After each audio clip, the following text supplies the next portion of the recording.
नमस्कार, आपके साथ मैं हूं सपना मद्देशी और आप देख रहे हैं प्रजातंत्र टीवी। बेबाक, बेखौफ, बेफिक्र। शुरुआत करते हैं आज की कुछ खास खबरों से। राज्यसभा चुनाव के दौरान ऊंचाहार से सपा विधायक मनोज पांडे की अपनी ही पार्टी से बगावत के बाद उनके सुर भाजपा में हो गए हैं। मनोज पांडे रायबरेली की सांसद सोनिया गांधी के खिलाफ भी मुखर हो गए हैं। सपा का सचेतक पद छोड़े जाने के बाद अपने गृह जनपद रायबरेली में मीडिया से रूबरू हुए तो पीएम मोदी की जमकर तारीफ की। इस दौरान उन्होंने बीजेपी के मोदी का परिवार अभियान का समर्थन किया है।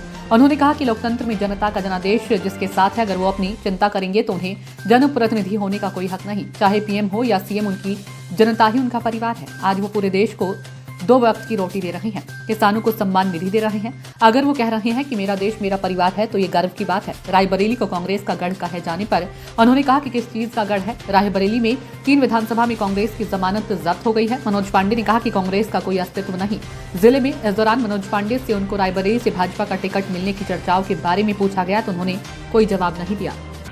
देखिए, मेरा ये मानना है कि भारत जो देश है, इस देश में ये जरूरी नहीं है कि व्यक्ति केवल अपने परिवार के लिए जिए, परिवार के लिए मरे। यहाँ आदिकाल से ये परंपरा रही है, चाहे ऋषि रहे हों, चाहे मुनि रहे हों। और जब राजतंत्र में राजा हुआ करते थे तो राजा की जो प्रजा होती थी वो उनका परिवार माना जाता था।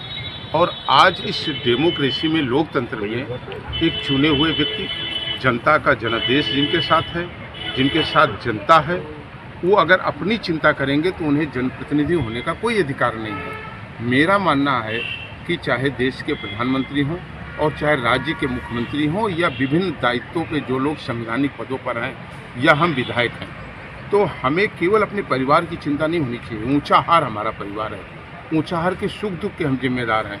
और किसी व्यक्ति पर ये केवल निशाना साधना कि लोग परिवार जिनका नहीं है तो उनका परिवार 130-135 करोड़ लोग हैं, उस परिवार की चिंता अगर वो कर रहे हैं, पूरे देश के लोगों को आज 2 जून राशन देने की बात कर रहे हैं, किसानों को किसान सम्मान निधि देने की बात कर रहे हैं और ये कह रहे हैं कि भारत के रहने वाला हर नागरिक हमारा देश है, हमारी जनता और हमारा परिवार है, तो ये गर्व का विषय होना चाहिए देश में रहने वाले लोगों का। और लोगों को ऐसी ओछे बयानों से बचना चाहिए। राजभर जी का एक बयान जो है आज वायरल हो रहा है, जिसपे वो जो है पूर्वांचल का अलग राज्य बना के खुद मुख्यमंत्री बनने की बात कह रहे हैं।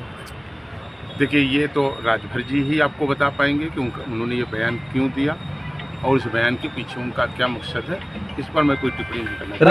रायबरेली के लोकसभा चुनाव में क्या रणनीति रहेगी, क्या लग रहा है, क्या रहेगा रायबरेली का? नहीं, ये तो भाजपा का जो नेतृत्व है वो तय करेगा कि उसका क्या भविष्य है। मैं तो एक सामान्य व्यक्ति हूँ। सामान्य व्यक्ति के नाते कांग्रेस का क्या, जिस तरह से कांग्रेस का गढ़ कहा जाता है रायबरेली, तो क्या रहेगा, क्या लग रहा है इस पर आपको? प्रत्याशी भी गढ़ किस चीज़ की गढ़ की बात करते हैं आप?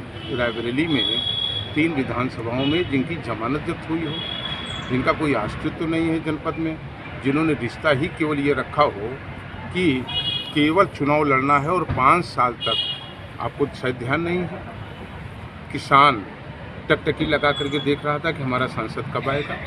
बेरोजगार नौजवान ये देख रहा था कि कब हमारी मदद में कांग्रेस के लोग खड़े होंगे और कब हमारी मेंबर ऑफ पार्लियामेंट खड़ी होंगी। इसे इन्हीं गांव में रहने वाले लोग टकटकी लगा करके देख रहे थे कि हमारी सड़क आखिरी सांसद निधि से कब बनेगी।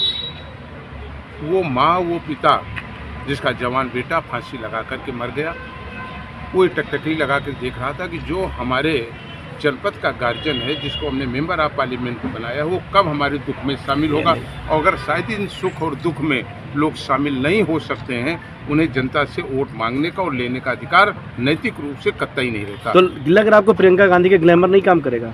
ये कोई ग्लैमर नहीं है। यहाँ ग्लैमर किसका है? किसका ग्लैमर? यहाँ जनता का ग्लैमर है, रायबरेली की जनता का ग्लैमर है और वही चलेगा। तो फिलहाल के लिए इस खबर में इतना ही। देश और दुनिया की तमाम बड़ी खबरों को देखने के लिए देखते रहें प्रजातंत्र टीवी।